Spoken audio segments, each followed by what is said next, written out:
Le thème, vous le verrez, c'est Agabaon contre Mammon. Le soleil ne se coucha pas en ce jour où Dieu envoya de grêlons contre les ennemis d'Israël. C'est à Gabaon que Josué arrêta le soleil.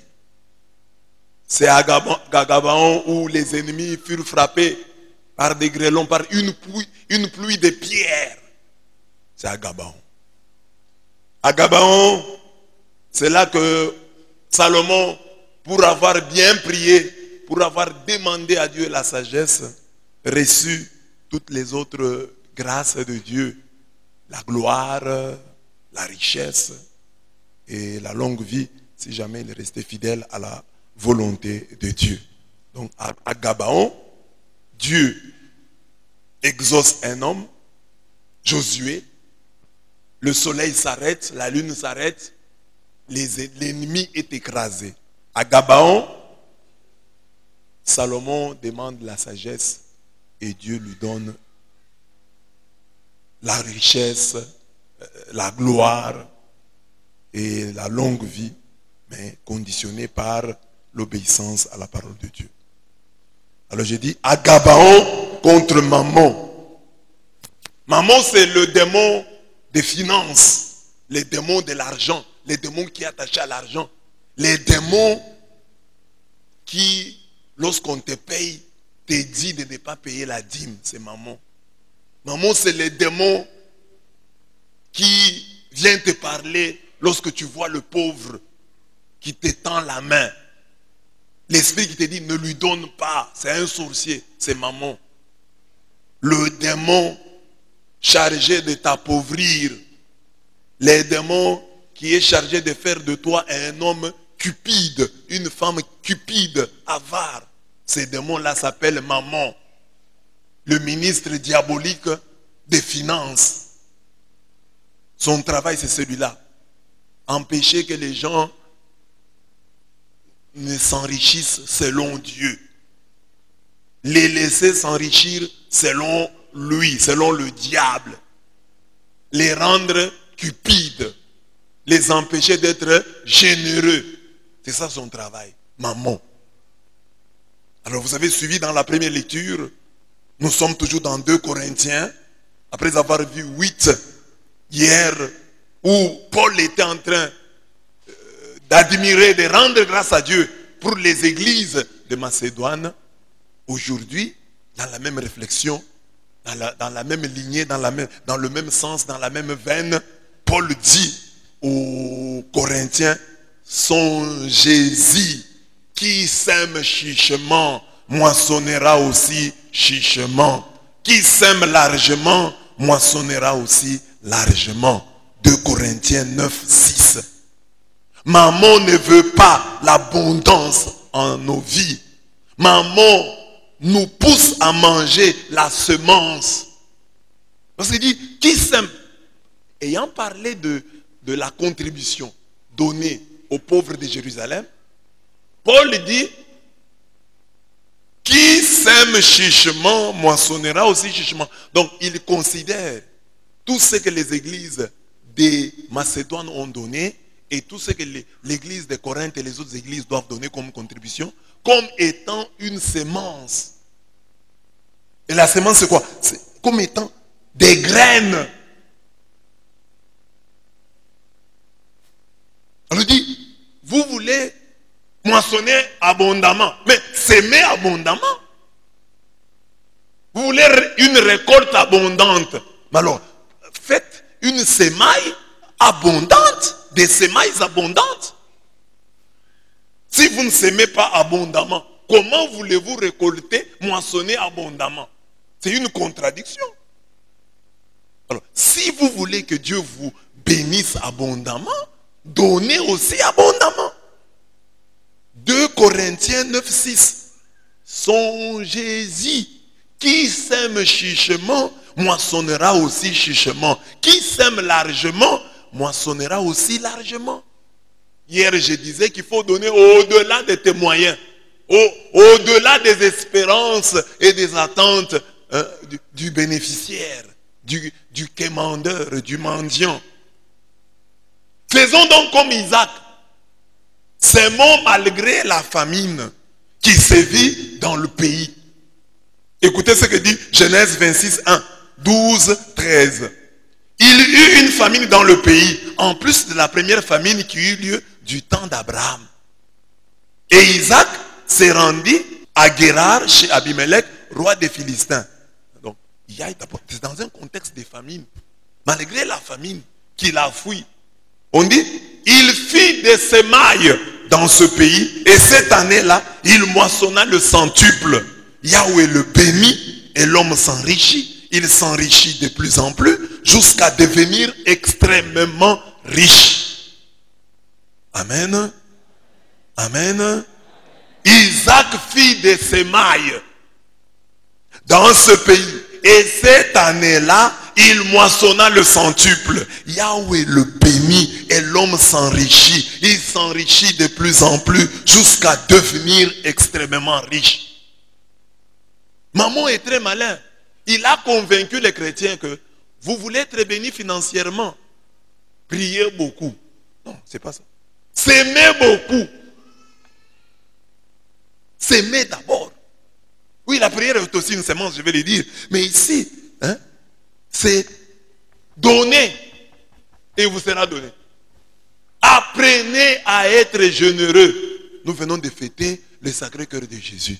Cœur de Jésus, notre chef, notre frère. Apprenez-nous à être généreux. Soyez généreux envers Dieu. Soyez généreux envers les hommes et notamment les plus pauvres. Et vous moissonnerez abondamment. Cet enseignement, quand on le donne, les chrétiens croient que c'est une arnaque. Les prêtres veulent les arnaquer. Le prêtre veut leur voler leur argent. C'est pourquoi il leur parle de ça. C'est dans la Bible, on dit clairement, songez-y. Parce que les gens n'y songent pas souvent. Qui sème chichement, qui sème peu, moissonne peu. Qui sème beaucoup, moissonne beaucoup. Qui sème abondamment, moissonne abondamment. Nous allons, parce que c'est à Gabaon contre Mammon, nous allons nous battre maintenant contre Mammon. Les démons qui nous empêchent de s'aimer abondamment. Les démons qui nous poussent. Ils disent, bon, s'aimer.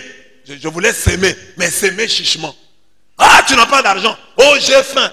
Oh, je ne peux pas donner. Il y a la famine dans le pays. Je ne peux pas s'aimer. S'aime abondamment.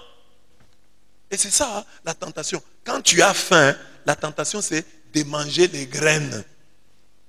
C'est de manger des graines. Toi, tu as faim. Le présent te dit, mange ces graines. Mais l'avenir te dit, sème-les. Alors souvent, nous écoutons le présent. Le présent dit, mange les graines. Mais dans le grain, il y a l'avenir. Dans les graines, il y a l'abondance. Mais elles ne sont pas, tu ne les as pas en grande quantité. Tu vas les manger aujourd'hui, c'est très bien. Mais demain, mieux vaut mourir de faim aujourd'hui. Tu ne vas pas même mourir de faim. Mieux vaut souffrir de la faim maintenant. Mais garantir ton avenir. Mais maman lui arrive et nous trompe. Il dit non, mange les graines. Tu vas mourir de faim. Tu manges les graines et tu es toujours pauvre. Les graines, on ne les mange pas. Les graines, on les sème. Mais le problème, c'est que les graines que Dieu nous donne sont comestibles. Parce que si tu avais seulement des noyaux, par exemple, d'avocat, si toutes les graines c'était des noyaux d'avocat, on ne les mangerait pas. Mais il y a des graines qui sont comestibles, comme les cacahuètes. Ce sont les mêmes là, cacahuètes, qui sont graines et qui sont nourriture. Les graines de maïs. Tu peux déjà prendre des maïs là, amener au moulin et c'est la farine. Mais le noyau d'avocat, qu'est-ce que tu vas en faire? Mais Dieu, l'argent que tu reçois là, tout ce que tu reçois de Dieu sont des graines. Mais des graines comestibles. Alors la tentation est très forte. Il faut les manger. Je dois manger ça. Amen. Nous allons prier pour que maman soit chassé de nos vies. Lui qui nous empêche de s'aimer abondamment, qu'il soit chassé de ta pensée. Que Dieu renouvelle ta pensée. Ça, sois un semeur d'abondance. Sois un semeur d'abondance. Au nom de Jésus-Christ de Nazareth. Chasse maman de ta vie, de tes petits revenus. Maman ne veut pas que tu t'enrichisses. Maman ne veut pas que tu ailles de l'avant. Quand tu as l'argent, maman vient. Il dit non, c'est peu. Mange ces graines. L'avenir n'est pas sûr. Mange les graines. Le reste, on verra après. Et tu as mangé les graines. Et tu as mangé les graines toutes ces années. Tu n'es pas allé de l'avant. Ta vie n'a pas changé. Maman a réussi son coup. Ennemi de ta destinée, il a réussi son coup. Tu manges les graines, ta vie ne change pas. Alors que Dieu dit, sème les graines. Tu récolteras abondamment. Maman te dit, mange les graines. Tu risques de mourir. Et les quelques fois où tu as semé les graines, tu n'es pas mort. Au contraire, tu as investi. Chasse maman. Que maman sorte. Soit chassée de notre paroisse. Soit chassée de nos familles. Soit chassée de nos finances. Nous refusons ces erreurs. Nous refusons ces mensonges. Au nom de Jésus. Amen. Nous nous mettons. Maman chasse. Sacrifice et joie de ma sémence. 2 Corinthiens 9, 7 dit que chacun donne selon ce qu'il a décidé dans son cœur, non d'une manière chagrine. Car Dieu aime celui qui donne avec joie. Maman peut accepter que tu donnes, mais il te laisse donner de manière chagrine. Tu donnes en regrettant. Tu donnes pas de bonne foi, mais de mauvaise foi. Mais Dieu aime celui qui donne avec joie. 2 textes, hein, ce texte ici nous interpelle.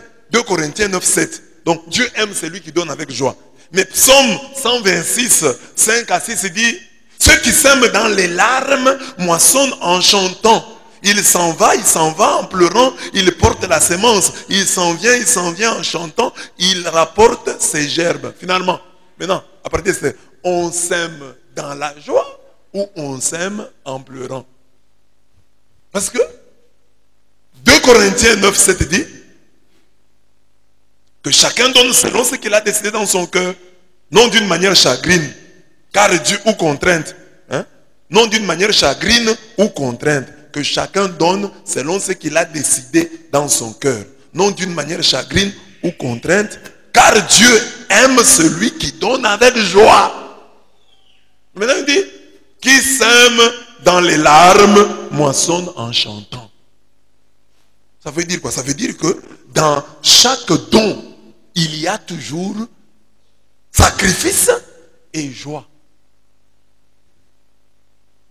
Sacrifice parce que l'homme est naturellement égoïste. Et donner ne sera jamais facile pour lui. Parce que l'homme égoïste, c'est un animal d'avoir pour lui-même. Alors donner sera toujours difficile pour lui. Et David le dit, je ne veux pas offrir à mon Dieu des holocaustes qui ne me coûtent pas. Donc l'holocauste de l'offrande coûtera toujours à l'homme. Et c'est pourquoi Dieu, dans tout sacrifice que nous faisons, Dieu ne regarde pas l'offrande comme telle. Dieu regarde le sacrifice qui est dans ton offrande. Dieu regarde le sacrifice qui est dans ton aumône. Parce que Dieu aime les sacrifices. Dieu lui-même nous a sauvés par un sacrifice. Le sacrifice de son propre fils. Le sacrifice est au cœur de la religion. Le sacrifice est au cœur de l'amour. Tu ne peux pas aimer sans sacrifice. Le sacrifice est au cœur de la vie. Tu ne peux pas vivre sans sacrifice. Pour vivre, nous avons dû sacrifier. Nous sacrifions d'autres êtres pour que nous puissions vivre. Pour vivre, il faut que nous mangions. Il faut que nous puissions manger. Il faut que nous tuions des poules, tuions des vaches. Pour que nous puissions manger. Pour que nous puissions vivre. Donc la vie est fondée sur ça, sur le sacrifice. Mais ça coûte à l'homme. Alors, si dans la vie, il y a le sacrifice, dans l'amour, il y a le sacrifice, dans l'offrande aussi, tu vas avoir le sacrifice, dans tout acte de générosité, tu vas avoir un sacrifice. Alors si toi, tu veux que les offrandes soient faciles pour toi, c'est ton problème, ça n'existe pas. L'offrande sera toujours difficile. Payer la dîme sera toujours difficile. Et payer la dîme, c'est payer la dîme. Il y a beaucoup de gens qui commettent des erreurs quand ils payent leur dîme. Ils font quoi? Quelqu'un il reçoit l'argent et il fait d'abord d'autres dépenses et puis le soir, allons donner maintenant la dîme. Non, la dîme normalement c'est un rituel de respect envers Dieu. Je reçois l'argent. J'ai dit d'abord la part de Dieu. C'est ça. Mais quand tu reçois la dîme, tu vas d'abord, tu achètes les habits, et puis après le soir, maintenant tu penses à Dieu. Non! C'est un exercice spirituel. C'est-à-dire, tu dis, c'est Dieu qui m'a donné. J'ai reçu cet argent. Merci Seigneur de m'avoir donné cet argent. Avant toute autre dépense, je te donne ta part. Quand tu donnes la part de Dieu, tu commences les dépenses. Mais nous, qu'est-ce que nous faisons? Nous dépensons d'abord. Et puis après la dîme, parfois nous cherchons la dîme ailleurs. Hein? Tout le salaire là, tu as terminé. Donc on t'a payé $300. $300 là, tu as payé dette. Et puis maintenant, tu commences à penser, la dîme c'est $300. Donc il faut que tu trouves $30. Et tu te débrouilles maintenant, tu vas chez tel qui te devait $10, il te donne. Tu vas chez tel autre qui te devait $20, tu donnes. Tu prends les 20, tu payes là. Ça, c'est pas la dîme. Ça, c'est pas la dîme. Ça, c'est une autre offrande. Trouve toi-même le nom. Je ne sais pas si c'est quoi. Mais la dîme, c'est, je reçus l'argent. Dieu m'a donné. Merci Seigneur. Je prends la part de Dieu. Je donne la part de Dieu. Et puis après, je fais le reste. C'est pourquoi les gens qui attendent là de payer leur dîme les dimanches, ils commettent des erreurs. Parce qu'on t'a payé lundi. Toi, tu attends de payer dimanche. D'abord, dimanche, tu ne vas pas manger. La dîme, on la paye. Le jour où on la reçoit. Le jour où tu reçois, paye déjà la dîme. Si tu n'as pas de moyens, envoie même par téléphone. Monsieur l'abbé, voici la dîme. J'ai déjà dépensé, maintenant je peux faire autre chose. Mais d'abord tu manges toi, et puis après tu viens penser à Dieu. Comme si Dieu était le cadet de tes soucis. Non, la dîme c'est un rituel. Ça signifie que Dieu, tu veux signifier par là que c'est Dieu qui est le numéro 1 dans ta vie. C'est Dieu qui est le numéro 1 dans ta vie. C'est ça que tu veux dire. Pas quelque chose que tu donnes à Dieu comme ça, tu le donnes aussi pour donner. Non, tu dis que c'est toi le numéro 1. L'homme est naturellement égoïste. Écoutez ce texte de Genèse 4, 3 à 5, auquel nous sommes habitués. Le temps passa et il advint que Caïn présenta des produits du sol en offrande à Yahweh. C'était une offrande, des produits du sol. Et qu'Abel, de son côté, offrit des premiers-nés de son troupeau. Abel lui a offert des premiers-nés de son troupeau. C'était donc une offrande de prémices. Une offrande de prémices. Après, les gens disent, non, Dieu a aimé l'offrande d'Abel parce qu'il y avait le sang. Le sang comme sacrifice, oui. Mais pas que Dieu est carnivore. Et qu'il aurait refusé l'offrande d'Abel parce que Dieu ne serait pas herbivore. Non. L'offrande d'Abel, c'était prémisse. Donc, c'est-à-dire, il reçoit, il a les premiers-nés du troupeau. Il dit, les premiers-nés. C'est un peu la logique de la dîme là. Les premiers-nés du troupeau, c'est à Dieu. C'est comme la logique de la dîme. Hein? D'abord Dieu. Dieu est d'abord. Alors, c'est ça qu'il a fait. Caïn lui a appris ce qu'il avait là. Bon, il n'a pas réfléchi. Dans son offrande là, vous voyez que dans son offrande, dans l'offrande d'Abel, il y a la dîme. Dans le sens qu'il donne d'abord à Dieu. La logique de la dîme, c'est donner d'abord à Dieu. Il y a des gens, il a déjà bouffé la dîme. Il a bouffé toute la dîme de 3 mois. Et puis après, il se souvient qu'il faut payer la dîme. Et il se débrouille maintenant, il vend une chaise. Il vend une chaise, il vend une chemise et il donne la dîme. Non, ça c'est la chemise, ça c'est la dîme de la chemise. Ah non, je paye les dîmes, tu payes mal. Tu n'as pas l'esprit de la dîme. Or, Yahweh agréa Abel et son offrande, mais il n'agréa pas Caïn et son offrande. Et Caïn en fut très irrité et eut le visage abattu. Le diable là, qui avait suivi Caïn, te poursuit aussi. Chaque fois que tu as l'argent. Il te poursuit. Il te dit, bon, offre, mais offre mal. Il te laisse offrir, parce que quand il voit que tu es fort, tu veux absolument offrir, il te laisse offrir mal à Dieu. Parce qu'il a gagné. si tu offres, mais que tu offres mal. Tu offres mal tes dîmes, tu offres mal tes prémices, tu offres mal tout ce que tu as. Qu'il n'y ait pas de sacrifice, qu'il n'y ait pas de joie dans ce que tu fais. Parce que en même temps, il y a le sacrifice dans l'offrande, il doit y avoir la joie. La joie, c'est quelle joie? C'est la joie du devoir accompli. Ah, j'ai fait ma part. Et les gens, il y a des gens qui savent, qui comprennent quand je dis ça. Quand tu as payé la dîme, quand tu as donné tes prémices, quand tu as accompli ton devoir, tu as fait ce que Dieu t'a demandé, tu es dans la joie. Alors, on dit, Dieu aime celui qui donne, ceux qui donnent avec joie, c'est lui qui donne avec joie. Donc, le sacrifice, c'est la douleur de ne pas jouir immédiatement. Donc, quand tu as ton premier salaire et que tu l'offres, tu devrais, quand tu as le salaire, tu as envie d'en jouir directement. Mais tu reportes ta joie. C'est ça le sacrifice. Je vais en jouir après. C'est ça le sacrifice. Mais la joie, c'est celle de l'espérance. La joie de l'investissement. La joie du devoir accompli. La joie de la victoire sur maman. Maman, j'étais vaincu.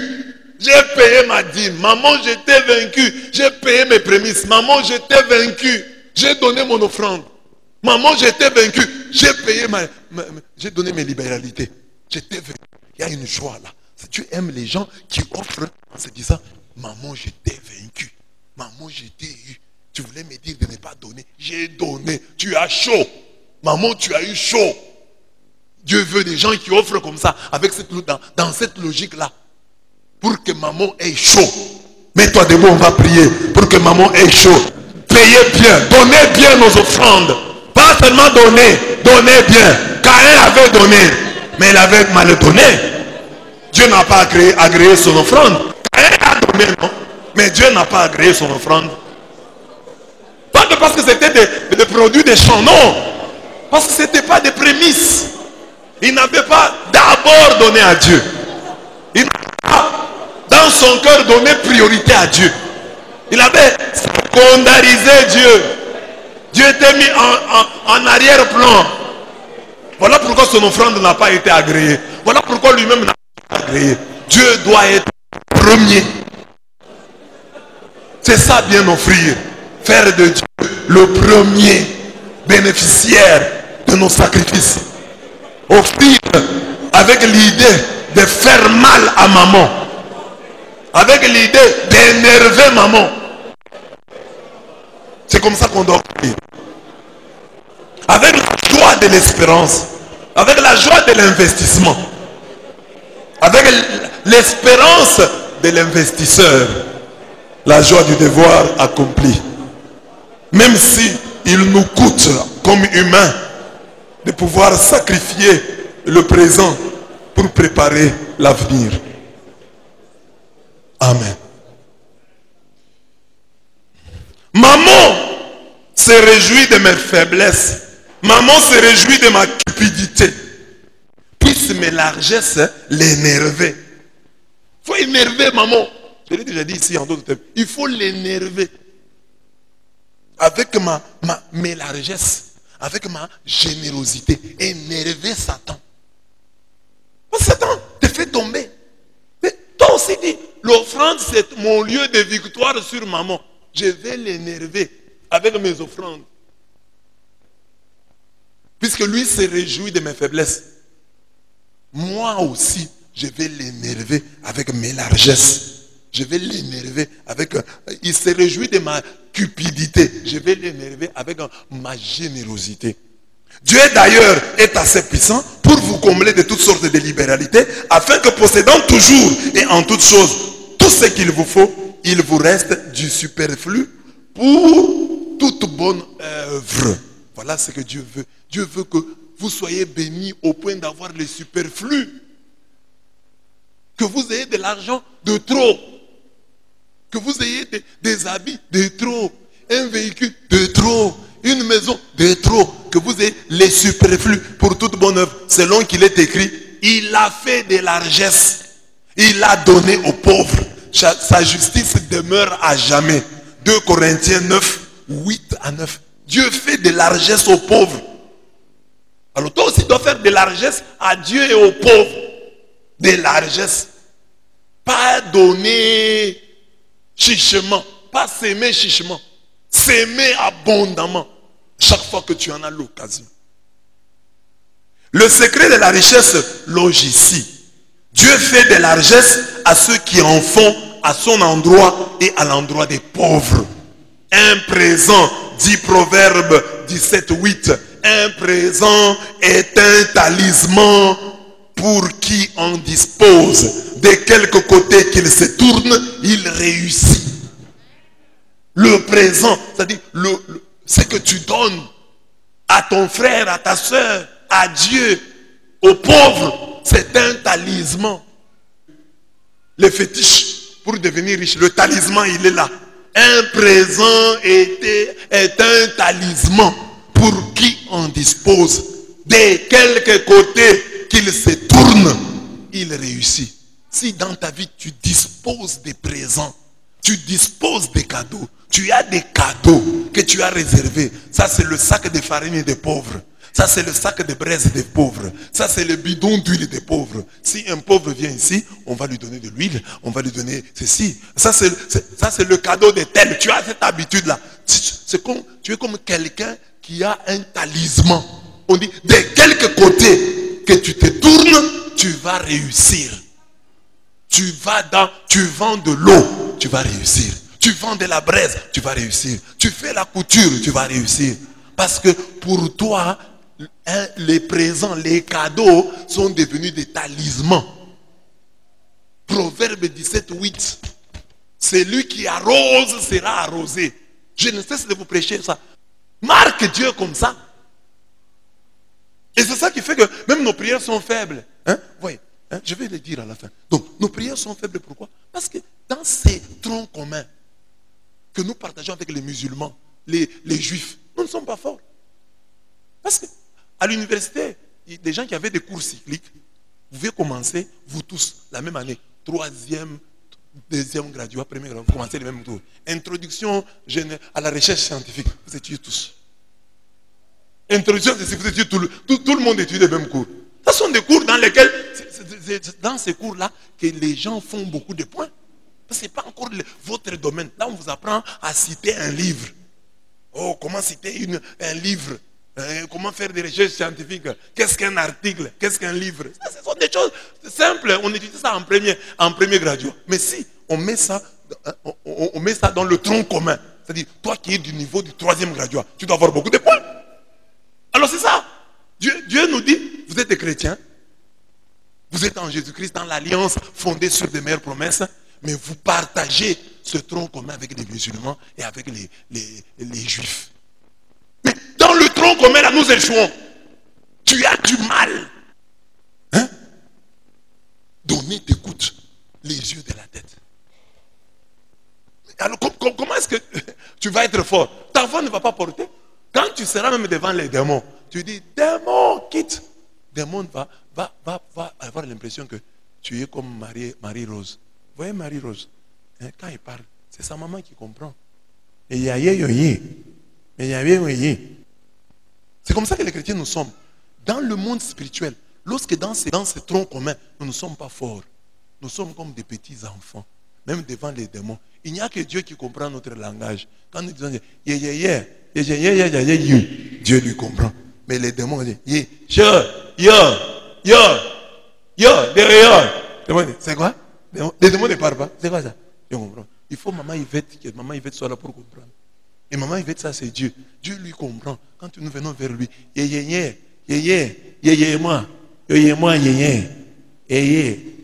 lui comprend. C'est notre maman. Mais maintenant, quand tu vas chez Satan, tu arrives devant Satan, tu commences à lui donner des ordres. Il dit, c'est pas moi. Yémo. Moi, je ne sais pas Yémo. Yémo. Yo. Et moi, petit, mais Dieu dit, quand tu as grandi dans la foi, quand dans le tronc commun là tu es fort, aumône, prière et jeûne, tu es fort.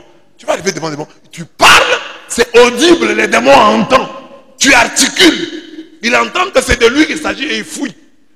Nous allons nous mettre debout et prier pour que le Seigneur chasse loin de nous l'esprit de fétiche. Parce que parfois nous envions les gens qui sont cultistes, qui ont des fétiches pour avoir de l'argent. Nous les envions. Ah, celui-ci, il a de l'argent, il a touché au fétiche. Nous prions, nous n'avons rien. Mais on te dit ici que le fétiche des chrétiens, des croyants, pour avoir l'argent, pour réussir, c'est la générosité. C'est la capacité à s'aimer, à donner. Prions pour que le Seigneur nous donne d'être plus forts que les féticheurs, d'être plus riches que les féticheurs. Parce que nous sommes en Jésus-Christ, le médiateur d'une alliance fondée sur des meilleures promesses, qui nous apprennent à donner.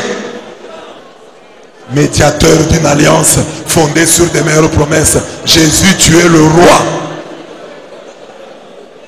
Donne-nous de réussir dans ce tronc commun que nous partageons avec les juifs et les musulmans. Que nous soyons généreux, que nous sachions te donner à toi, ô Seigneur, et à donner aux pauvres qui sont tes amis.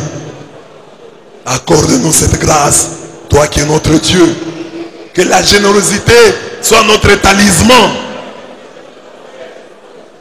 Que tu dis dans ta parole, un présent est un talisman pour qui en dispose. De quelque côté qu'il se tourne, il réussit. Oui, Seigneur.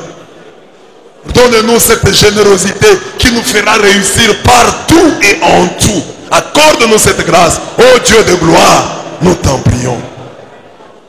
Amen. Maman nous trompe sur notre identité. Maman nous trompe sur l'identité de ce que nous acquérons. Maman nous trompe. Notre identité, c'est gestionnaire. Maman vient nous dire, tu es propriétaire. Dieu nous dit, tu es gestionnaire. Maman vient te dire, tu es propriétaire. Gestionnaire, hein? Tu rendras compte de tous les biens que Dieu t'a fait. Tu rendras compte de tout l'argent que Dieu t'a donné. Tu n'en es que les gestionnaires. Gère-les méticuleusement, parcimonieusement, sachant que tu devras rendre des comptes un jour. Mais Satan te convainc que tu es propriétaire. Dès que tu as l'argent, tu en disposes comme bon te semble. Ce n'est pas ton argent. L'argent que Dieu te donne, c'est pour toi, c'est pour nous, c'est pour les pauvres, c'est pour lui.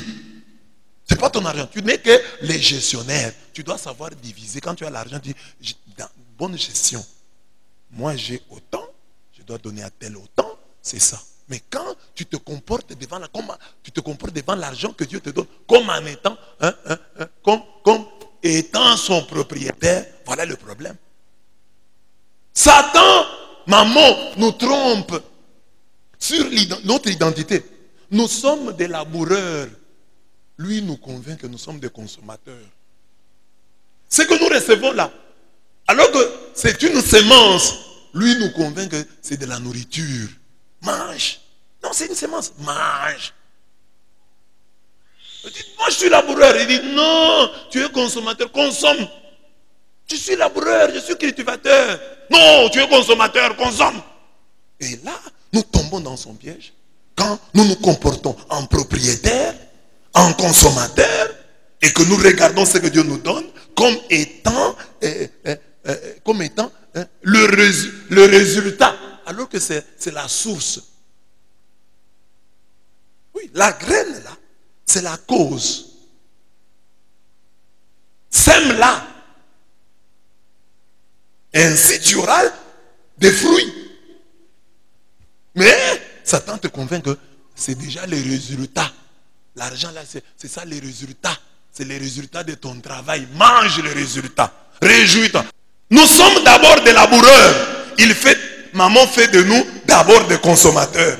Ce que Dieu nous donne, c'est nomme d'abord semence, cause. Maman le convertit de prime abord en nourriture, résultat objectif. Ainsi, nous mangeons abondamment ce que nous devions s'aimer. La Bible dit, donnez, l'on vous donnera. C'est une bonne mesure, tassée, secouée, débordante, qu'on versera dans votre sein. Car de la mesure dont vous mesurez, on en mesurera pour vous en retour. Quand pour donner à Dieu, donner aux pauvres, vous mesurez, Dieu aussi mesurera chaque fois qu'il faudra vous donner. Luc 6, 30. Puisque le chrétien est un semeur, il lui est recommandé la patience du laboureur. Voici le laboureur attend le précieux fruit de la terre, prenant patience à son égard, jusqu'à ce qu'il ait reçu les pluies de la première et de l'arrière-saison. Jacques 5, 7. Tu vas maintenant prier encore, tu vas dire à Dieu, je ne suis pas d'abord un consommateur, je ne suis pas d'abord un mangeur, je suis un laboureur, je suis un semeur. Et ce que j'ai en main, tout ce que tu me donnes n'est pas d'abord nourriture, tout ce que tu me donnes est d'abord sémence. Prie le Seigneur, ô Dieu de gloire. Je ne suis pas d'abord laboureur, je ne suis pas d'abord consommateur. Je ne suis pas d'abord mangeur, mais je suis d'abord laboureur, semeur. Et ce que j'ai en main, ce n'est pas de la nourriture, c'est de la semence. Que maman ne m'induise pas en erreur. Que maman ne me convainque pas du contraire. Que je sache que ce que j'ai en main, c'est une semence et non une nourriture. Et la semence doit être mise en terre pour donner beaucoup de fruits. Pour donner un grand résultat, un bon résultat. Fais-moi comprendre ces principes spirituels au nom de Jésus. Amen. Amen. Maman connaît Hébreux 13, 17. Hébreux 13, 17 dit, obéissez à vos chefs et soyez-leur dociles, car ils veillent sur vos âmes, comme devant en rendre compte, afin qu'ils le fassent avec joie. Et non en gémissant, ce qui vous serait dommageable, ce qui ne vous serait d'aucun intérêt. Donc, si les serviteurs de Dieu, ceux qui vous dirigent, ceux qui veillent sur vos âmes, ceux qui rendront compte de vos âmes, travaillent en gémissant, cela vous est dommageable. Cela ne vous est pas avantageux. Les serviteurs de Dieu doivent travailler avec joie. Et Satan sait cela. Alors qu'est-ce qu'il fait? Il vous rend cupide. Afin que vous ne puissiez pas donner. Afin que vous puissiez refuser leur droit. Le double salaire à ses serviteurs. Afin que, travaillant dans le gémissement, leur travail vous soit dommageable. Que vous ne puissiez pas en tirer un grand intérêt. Parce que écoutez ce que Paul dit. Paul dit ceci.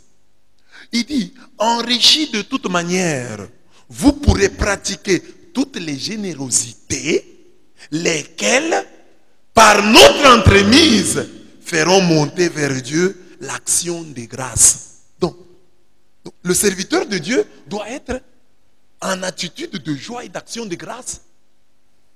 Et non en train de gémir. Paul dit que si vous vous montrez généreux, qu'est-ce qui va se passer? Vous pourrez pratiquer toutes les générosités, lesquelles, par notre entremise, lesquelles, à travers nous, feront monter, vos générosités, feront monter vers Dieu l'action de grâce. Donc, les serviteurs de Dieu, comme moi ici, dans la parole, je dois être joyeux et dire merci Seigneur pour ma paroisse. Mes chrétiens sont vraiment généreux, mes chrétiens s'occupent vraiment de moi. Gloire à toi Seigneur, gloire à toi Jésus, alléluia, je suis vraiment bien, regarde comment on s'occupe de moi, on s'occupe vraiment de moi. Oh Seigneur Dieu de gloire, je n'ai pas à me plaindre, gloire à toi. Mais le diable sait que si les serviteurs de Dieu comme ça, les gens seront bénis. Alors qu'est-ce qu'il fait? Il entre en vous, il vous rend cupide. Vous ne donnez pas, et les serviteurs chaque jour c'est, vous n'êtes pas généreux dans cette paroisse, tout ce que moi j'ai fait pour vous, vous ne voyez pas. Quand les serviteurs parlent comme ça, vous ne serez pas bénis. C'est ça que dit. Et maman sait ça. Il sait que pour que ces gens soient bénis, il faut que l'homme de Dieu ne gémisse pas. Il faut qu'il soit heureux. Comme au temps de Moïse. On dit, Moïse a commencé même à interdire aux gens, non, ne donnez pas, vous donnez trop. Quand est-ce que nous arrivons dans une église où les gens commencent à donner, les pasteurs commencent à dire non, vous exagérez. Non, vous avez exagéré. Ah, cessez d'abord. L'homme de Dieu ne doit pas gémir. Et là, ce n'est pas à toi d'entrer dans la logique de la communauté. Toi, fais ta part. Fais ta part. Parce que toi, tu dois faire ta part. Hein. Toi, n'attends pas que toute la communauté commence à le faire. Non, non. Toi, fais ta part. Ne fais pas gémir l'homme de Dieu. Quand Jacob veut être béni, mais c'est ça. Et le papa dit, va me chercher l'homme que j'aime. Donne-moi et que mon âme te bénisse. Cherche-moi l'homme que j'aime. Amen. Maman sait que l'aumône, le jeûne et la prière sont des semences. La cause principale de certains effets qui vont se développer avec le temps. Maman sait que si tu jeûnes, si tu pries, si tu fais l'aumône, ta destinée sera bonne. Ta destinée sera bénie. Et maintenant, qu'est-ce qu'il fait? Il fait tout pour empêcher le jeûne, la prière et l'aumône. S'il ne les empêche pas, qu'est-ce qu'il fait? Il les abîme, il les corrompt, il les galvaude, il les prostitue, il les remplit d'orgueil, de légèreté et d'hypocrisie. C'est ça qu'il fait. C'est ça que Jésus dit aujourd'hui. Vous jeûnez, c'est bien, mais attention, ne soyez pas orgueilleux. Vous donnez l'aumône, ne claironnez pas. Vous priez, cachez-vous. Discrétion, humilité. Dans l'aumône, discrétion, humilité. Dans le jeûne, discrétion, humilité. Dans la prière, discrétion et humilité. La prière, c'est bon. Mais soyez humble et discret quand vous priez. Le jeûne, c'est bon. Mais soyez humble et discret quand vous jeûnez. L'aumône, c'est bon. Mais soyez humble et discret quand vous faites l'aumône. Mais au moins, d'abord, premièrement, faites l'aumône. Quand Jésus parle à ces gens, puisqu'il leur demande d'être discrets et humbles dans l'aumône, c'est qu'il a déjà reconnu que c'était des gens qui pratiquaient l'aumône, qui vivaient le jeûne et qui étaient en prière. Maintenant, il leur apporte un peu, il dit, vous priez déjà, mais ne cherchez pas la gloire des hommes quand vous priez. Vous jeûnez déjà, mais ne cherchez pas la gloire des hommes quand vous jeûnez. Maman, le diable étant l'ennemi numéro 1 de notre destinée, il ne veut pas que nous allions de l'avant. Aussi envoie-t-il, maman, bloquer notre maturation en aumône, en jeûne, en prière. Indignons-nous contre lui et rébellons-nous contre lui. Comment se rébeller? Que les trois pratiques ici soient des choses normales dans ma vie. L'aumône, le jeûne et la prière. Parce que c'est le tronc commun. Je partage ça avec les musulmans. Je partage ça avec les juifs. Moi, je suis en Jésus-Christ, médiateur d'une alliance fondée sur des meilleures promesses. Je dois jeûner mieux que les musulmans. Prier mieux que les musulmans. Faire l'aumône mieux que les musulmans. Je dois me distinguer dans ces trois branches. Voilà l'appel de Dieu. Sur l'aumône, c'est-à-dire l'argent, l'aide à donner aux pauvres. Maman ferme nos yeux sur ces textes. Siracide 29, 12 à 13. Serre tes aumônes dans tes greniers. Elles te délivreront. Les aumônes te délivreront de tout malheur. Mieux qu'un fort bouclier. Mieux qu'une lourde lance devant l'ennemi. Elles combattront pour toi. Les aumônes sont une arme dans le combat spirituel. Beaucoup de chrétiens l'ignorent. Il est toujours là, il croit. Nous avons réduit toute la vie chrétienne à la prière. Mais l'aumône est une arme. Les aumônes combattent pour nous. Siracide 29, 12 à 13. Jésus lui-même, en Luc 11, 41, dit ceci. Donnez plutôt en aumône ce que vous avez. Et alors tout sera pur pour vous. Tout sera pur pour vous si vous donnez en aumône ce que vous avez. La purification ne vient pas seulement de la confession. La purification vient aussi de l'aumône. Quand vous donnez l'aumône, vous vous purifiez. Il n'y a pas que le sang de Jésus-Christ qui purifie, mais l'aumône aussi purifie. Mais la grande purification, c'est dans le sang du Christ. C'est Jésus qui dit, donnez plutôt en aumône ce que vous avez, et alors tout sera pur pour vous. Tu donnes aux filles, tu donnes aux femmes, Et toi, femme, tu donnes à tes amants ou à tes potentiels amants. Parce que l'homme et la femme ne font pas toujours des dons. Bon, quand quelqu'un fait un don, une femme fait un don à un homme. Un homme fait un don à une femme. Bon, ils peuvent ne pas avoir avec cette personne-là des relations intimes, coupables. Mais ça peut être des avances pour que dans l'avenir, il y ait cela. Ou ça peut être des amours réfrénés. Parce que quelqu'un peut aimer quelqu'un. Elle aime cet homme-là, ce n'est pas son mari. Mais, bon, comme elle ne sait pas lui donner, par exemple, son corps, elle lui donne même son argent. L'argent de son mari, elle donne à son mario, à cet homme-là qui est là. Donc, nous donnons aux filles, nous donnons aux femmes, nous donnons à nos amants, à nos amantes, nous donnons à nos marios et à nos marielles, si je dois dire ça. Aux brasseries, nous donnons. Aux couturiers, nous donnons. Même au fossoyeur, c'est lui qui va creuser ta tombe, sera payé. Il sera payé. Même le médecin qui a échoué ton opération là sera payé. Nous donnons à nos amis riches pour qu'ils nous donnent en retour. Mais nous oublions de donner aux pauvres. C'est là le véritable investissement en Dieu.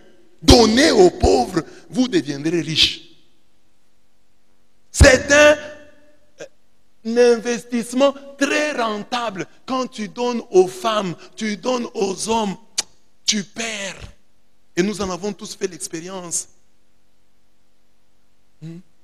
Tu as donné à telle femme, après tu as déçu. Tu as donné à telle. Il y a une fille qui regrettait, elle avait même donné les frais académiques, ses frais académiques à un garçon qui après l'a plaqué, l'a abandonné. Et pourtant il lui avait donné les frais académiques. Combien de garçons, tout en étant célibataires, ont eu des boîtes de lait? La fille chez elle n'a pas de boîte de lait, mais elle a payé à ce garçon-là, par caprice d'amoureux, une boîte de lait Nido. Oh, je ne me porte pas bien, il faut un peu du lait. Et il trompe, la fille s'est démenée pour aller lui payer une boîte de lait qu'elle n'a pas chez elle. Elle n'a jamais acheté une boîte de lait pour elle-même. Mais pour ce garçon-là, cet aventurier-là, cet énergumène-là, il a déjà eu autant de boîtes de lait. Vous pouvez voir des garçons là qui sont contents de rester célibataires. Vous ne savez pas, ils en tirent grand profit. Parce qu'un garçon célibataire, c'est presque toutes les filles qui comptent sur lui. Tu vois, c'est un peu avant. Un garçon célibataire, c'est comme un étudiant. Vous voyez, quand vous êtes étudiant, il y a beaucoup d'ouverture, non? Donc, on vous donne syllabus, mais quand vous terminez les études, vous trouvez encore l'argent. C'est ça comme ça. C'est comme ça la vie des célibataires. Quand tu es célibataire, toutes les filles comptent sur toi. Donc, tu peux toujours les effrayer. Est-ce que tu peux me donner un peu? Et puis les garçons, là, demandent avec autorité. Je peux avoir un peu $5. La vie va se battre. Oh, que je lui donne peut-être, ça commence toujours comme ça. Les mariages, ça commence toujours comme ça, on ne sait jamais. Prends. C'est que j'ai eu.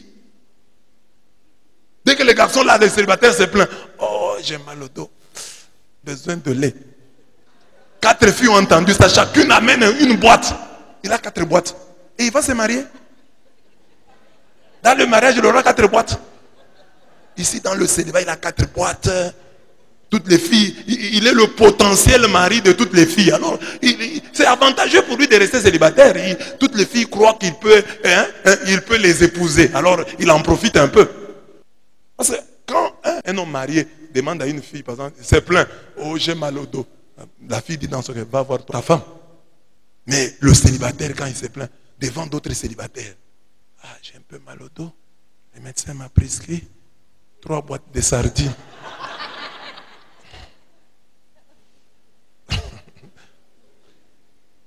Les filles vont donner, les filles sont là, chacune va se battre pour lui amener. On ne sait jamais. Cet homme ici, l'homme de Galilée. Et c'est ça, hein? Vous voyez par exemple le garçon qui n'est pas engagé le jour de la collation. Il a beaucoup de fleurs. Toutes les filles, les potentielles filles avec qui il rit là. Oh, comment ça va? Je peux toujours t'épouser, tu sais. Lui, c'est comme ça qu'il dit aux filles. Il dit, je peux toujours t'épouser, tu sais. Moi, je peux toujours t'épouser. Il n'a rien dit, hein, mais il a tout dit. Le jour de la collation, là, il a 3 fleurs, 4. Tout le monde dit, peut-être c'est moi. Les gens donnent aux garçons, les papas ici qui sont mariés, donnent aux femmes. Un papa peut être ici, il ne donne pas sa propre femme qui est à la maison. Parce que la femme à la maison, il a déjà eu. Mais il donne à une femme là, au bureau, une célibataire. Hein? Une femme célibataire du bureau là. Hé papa, comment ça va? Vous allez bien? Seulement pour ça. Prends un peu 10 dollars qu'il n'a pas donné à sa femme. Parce que le papa prépare. Les papas sont comme ça. Ils préparent l'avenir. Que chaque papa se pose cette question et il répond. Tu as plus de facilité à donner aux hommes ou aux femmes? C'est la question. Tu as plus de facilité à donner à qui? Tu as des facilités à donner à ta femme ou aux autres filles? La femme, comme tu l'as déjà eue, tu ne lui donnes plus, tu ne trembles plus devant elle, mais tu trembles devant toute autre fille. Parce que pour toi, c'est une potentielle partenaire sexuelle. Parce que tu es en train d'envisager. Mais l'aumône donnée aux pauvres, comme Jésus dans l'évangile, là c'est compliqué. Et c'est un domaine dans lequel nous devons grandir. Mêmement pour le jeûne. Sur le jeûne, maman ferme nos yeux sur ces textes qui parlent du jeûne et des grands personnages de la Bible. La reine Esther a jeûné. Le roi David a jeûné. Le roi Darius a jeûné. Ces gens-là qui étaient Darius, il a jeûné pour sauver Daniel. Jeûner au point de dire ceci. Attends jeûner, mes genoux fléchissent. Ma chair est amaigrie. Esther 4,16 dit, va rassembler tous les juifs de Suse, jeûner à mon intention, ne mangez ni ne buvez de 3 jours et de 3 nuits. De mon côté, avec mes servantes, j'observerai le même jeûne. Ainsi préparé, j'entrerai chez le roi malgré la loi, et s'il faut périr, je périrai. Donc avant d'aller voir le roi, elle jeûne. Jeûne préparatoire. Jeûne propédétique à la gloire, aux grandes rencontres, à la réussite. Il faut jeûner. La veille des grandes échéances, il faut jeûner. La veille des grandes échéances, tu es là ivre. Tu es là empêtré dans le péché de la chair, de la bière. La veille d'une grande échéance. Attends jeûner, mes genoux fléchissent. Ma chair est amaigrie, faute d'huile. Dans le corps de David, il n'y avait plus d'huile. Psaume 109, 24. Et la même chose pour Judith. La même chose pour Daniel. Nous disons, Daniel a été jeté dans la fosse aux lions. Les lions ne l'ont pas mangé. Mais Daniel, c'était un homme capable de jeûner pendant 21 jours. Il jeûnait. Et nous voulons être grands. Nous voulons que notre voix porte spirituellement. Que le diable nous entende. Que notre voix devienne audible. Que notre voix devienne autoritaire. Mais en matière d'aumône, le tronc commun, aumône, jeûne, prière, le tronc commun qui nous lie aux juifs et aux musulmans, nous sommes nuls. Dans ce cours introductif, nous sommes nuls.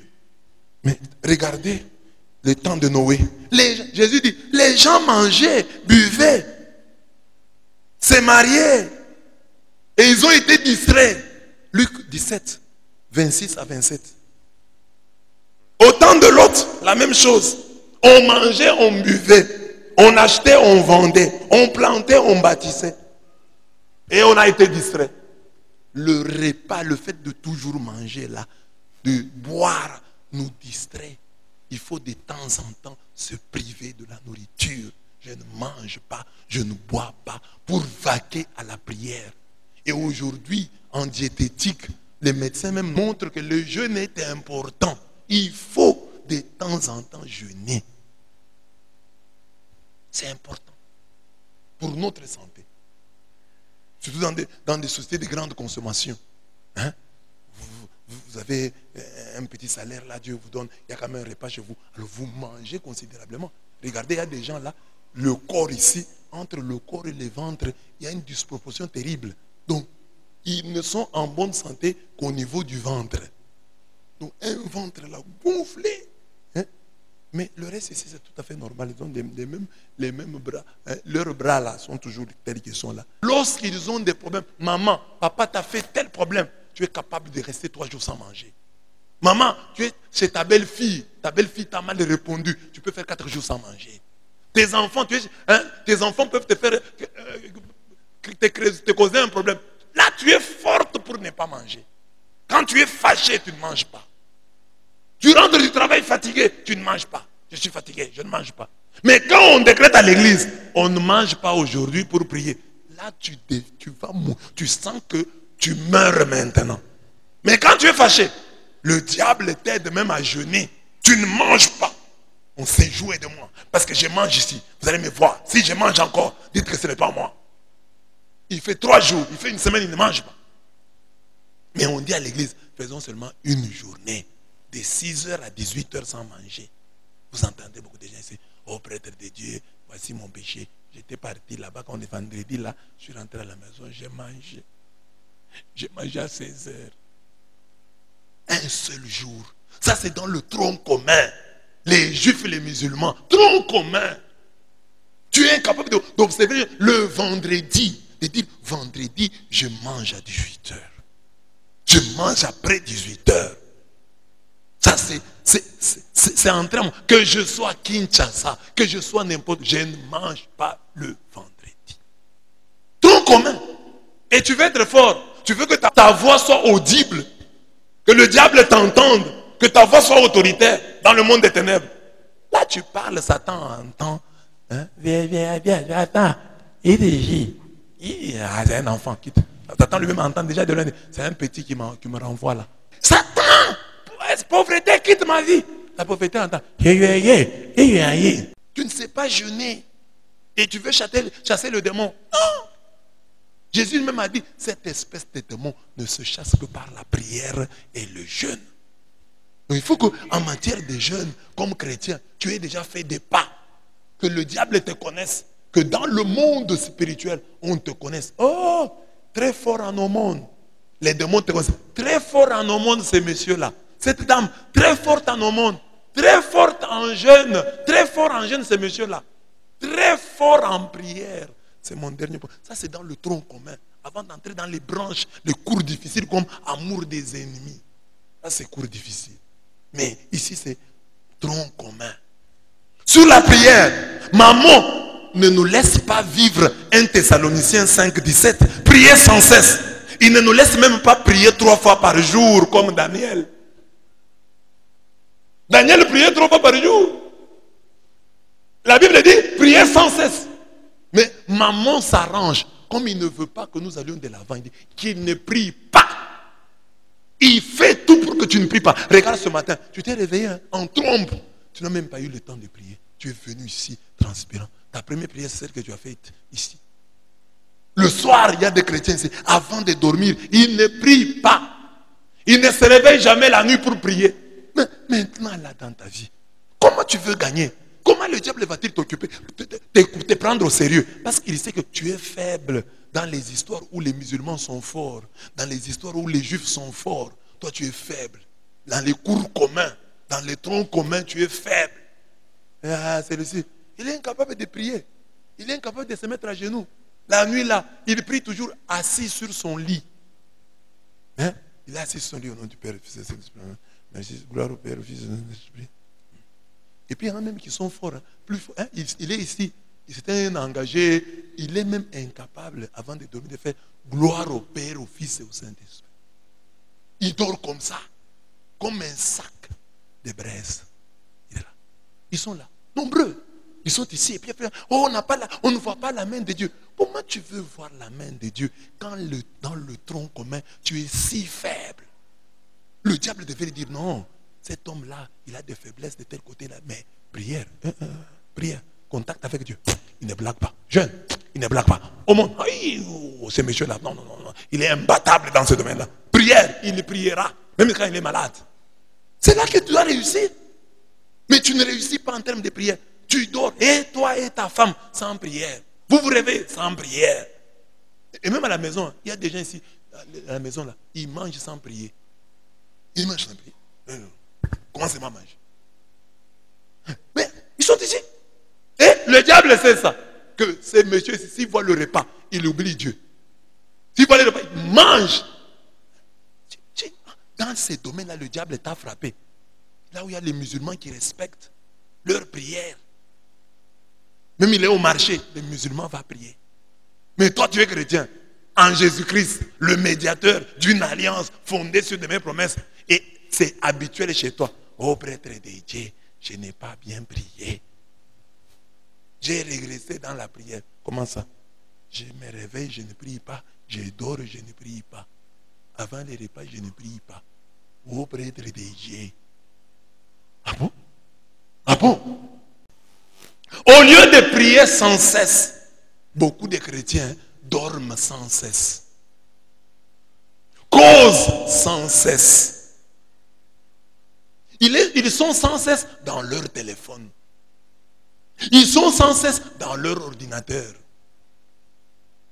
Ils sont sans cesse devant la télévision. Même le matin, ils se réveillent comme ça. Première chose, combien de personnes ont aimé mon statut, ont vu mon statut? Qui m'a écrit? Premier réflexe, téléphone. C'est ça. Quand il se réveille, téléphone directement. Il va dire non, c'est pour regarder l'heure. Non. Il regarde l'heure, il commence à consulter les messages, il commence à écrire d'autres. Et il se perd, il n'a plus le temps pour la prière. Oui, je vois un peu l'ordinateur. Je vois d'abord si quelqu'un m'a prié, comme ça, m'a écrit, comme ça, je vais faire l'intercession. C'est faux. C'est maman. Il ne veut pas que tu pries. Priez sans cesse. Pas soyez sans cesse dans votre téléphone, dans votre ordinateur. Priez sans cesse. Ce n'est pas causer sans cesse.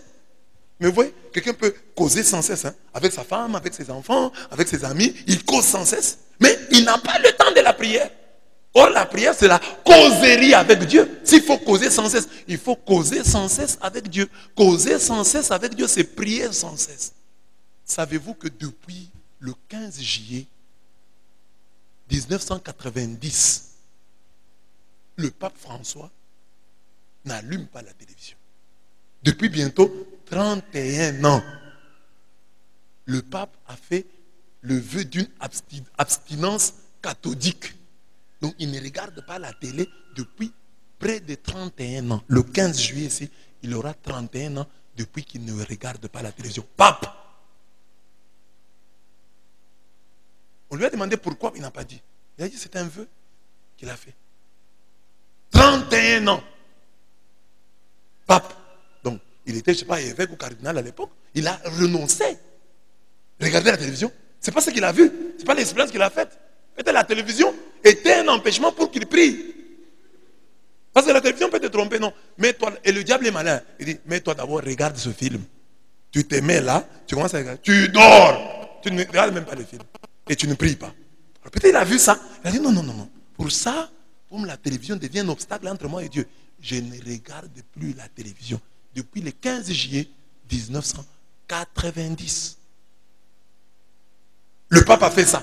Je ne te demande pas de le faire. Mais je te dis, tu peux limiter en limitant tes heures devant la télévision, tes heures dans le téléphone, tes heures devant l'ordinateur. Tu peux aussi limiter, imiter le pape en limitant tes heures. Dis non, non, non, j'exagère un peu. Maintenant, là, moi, j'ouvrirai mon téléphone à telle heure. Je le consulterai le matin après ma prière. Quand j'aurai prié. Si je ne prie pas, téléphone, je ne te touche pas. Condition pour toucher les téléphones, c'est prière. Si j'ai prié, alors je toucherai les téléphones. Avant prière, pas de téléphone. Et depuis des années, hein, tu refuses de prier pour recevoir un appel, pour voir un message. Parce que tu peux être à genoux, tu commences à prier. Au nom du Père et du Fils et du Saint-Esprit. Comme maman sait que tu aimes beaucoup de... Tchoum, le message entre. Et là, tu es déjà... Donne-moi un téléphone. Quelqu'un était là à genoux. Il a mis déjà le téléphone là-bas. Il met d'abord le diable et te dit, prends le téléphone pour voir l'heure à laquelle tu commences. Commencez à 7 heures. Seigneur mon Dieu. Tout. Oui, Seigneur. On profite un peu pour voir le message. Le pape ne surfe même pas sur Internet. Il dit non, mais il regarde sur Internet. Il n'est même pas sur Internet. Pape. Donc lui qui peut avoir des ordinateurs de toutes sortes. Il ne regarde. Lui qui peut avoir des postes téléviseurs de toutes sortes. Toi, tu as posé téléviseur avec batterie. Parfois, tu regardes comme ça, en train de regarder, la batterie se dépolarise. Et tu regrettes. Mais le papa a le courant à tout moment. Il peut s'offrir les meilleurs postes de téléviseurs qu'il y a au monde. Mais le papa a renoncé depuis bientôt 31 ans. Mais toi, les téléphones t'empêchent de prier. Tout le temps, tu as tes téléphones. Et puis parfois, tu n'as même pas de mégas. Quand tu n'as pas de mégas, ce sont les jeux. 2 heures. Il ne publie rien. Il regarde seulement. Boum, vient de publier. Il regarde seulement les statuts des gens. WhatsApp, Facebook, WhatsApp, Facebook, WhatsApp, Facebook. Regarde. Il ne commande pas. Lui, il regarde seulement les statuts. 2 heures. Tu ne pries pas. Mais pendant 2 heures, tu as passé à faire le tour du monde des statuts des autres. Et à relire même les anciens messages. Parce qu'il y a des gens qui n'effacent même pas les messages. Ils gardent les anciens messages pour une relecture approfondie. Et puis les autres sont très malins. Le diable est très malin. Il prend les téléphones, il utilise ça pour les chansons. Prends un téléphone. Seigneur, je cherche la chanson. Tu vas m'aider à prier. Pour t'adorer. Et puis, le téléphone, quand on appelle, le téléphone sonne. Pour t'adorer. Seigneur, puis-je utiliser le téléphone? Qui ne dit mot consent? Oui. Les 3 pratiques là sont là pour nous. Pour dire voilà, c'est là que nous devons voir. C'est ça notre ABC. Commençons par là. Réussissons. Et là, c'est facile, mes bien-aimés. Si tu fais une alliance avec Dieu dans ces 3 domaines. Seigneur, moi, j'ai un jour, je n'ai pas encore, bon, je m'excuse encore, je suis encore à un niveau bas. Mon vendredi, je jeûnerai. Vendredi, c'est mon jour de jeûne. Que le diable le veuille ou non. Que tu aies une alliance sur ce point-là. Aumône, prière, jeûne. Et que tu réussisses dans ce cours. Voilà. C'est là les premiers niveaux, premiers pas. Aumône, jeûne, prière. Amen. Nous allons prier Dieu pour qu'il nous aide à nous enraciner dans l'aumône, la prière et les jeûnes. Prions le Seigneur. Seigneur, c'est le tronc commun, l'ABC de notre vie de prière. Nous partageons ce tronc commun avec les musulmans. Nous partageons ce tronc commun avec les juifs. Alors soyons forts. Donne-nous d'être forts dans la prière, dans l'aumône et dans le jeûne. Porte-nous secours dans l'épreuve néant, les saluts qui viennent des hommes. Avec toi nous ferons des prouesses. Toi qui es notre Dieu maintenant et pour les siècles des siècles.